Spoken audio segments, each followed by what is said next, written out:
May and the Golden Flower. Once a little seed blew into the downtown east side. It settled into a crack in the pavement and spread tough roots. Eventually, it sprouted a delicate green bud that pushed its way up through the hard dirt toward the sun. The little bud was happy to be alive in the world. But then one day, someone came along and stepped on the little plant. It was crushed. Meanwhile, a woman named May saw what happened. She was distraught and filled with a burning in her heart to help. May watered the little plant. She fed it. She gave it shelter and made it feel safe. Soon, the fledgling stem grew strong again and began to grow.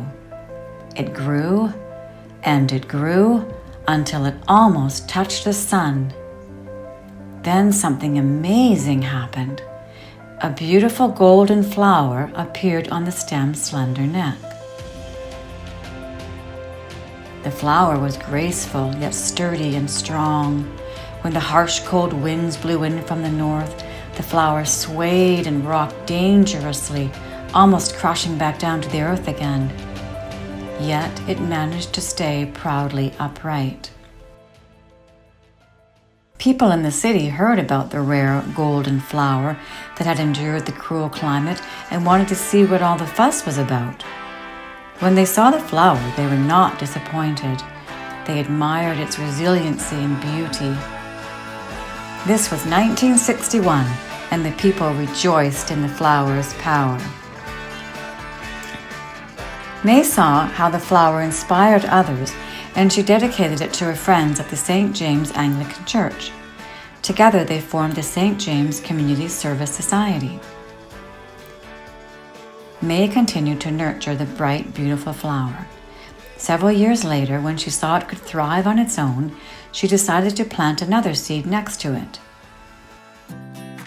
May saw how the community was vulnerable and dedicated this flower to reducing homelessness and improving mental health. In 1971, Santiago Lodge, the first supported housing facility, was born.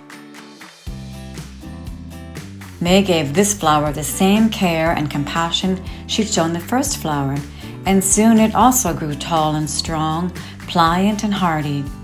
Again, people from far and wide marveled at the ability of these golden flowers to thrive. May was hopeful, but she wanted to do more. She knew there were other seeds out there that with a little help could also blossom into beautiful flowers. May got to work. In 1975, she planted a flower in honor of Victory House, a licensed home for those living with mental health issues. And in 1976, she devoted a flower to Powell Place, the first women's-only shelter in the land. In 1990, May and her friends planted another seed in support of people who were at their end of life. This flower was called May's Place, and it became the first freestanding hospice in Western Canada and the only hospice in the downtown east side. May planted more seeds. She knew seniors in the neighborhood were at risk to manage their finances, and in 1998, a new program for seniors called the Adult Guardianship Program bloomed. A year later, Cottage Hospice burst on the scene, providing comfort and care for people at end of life.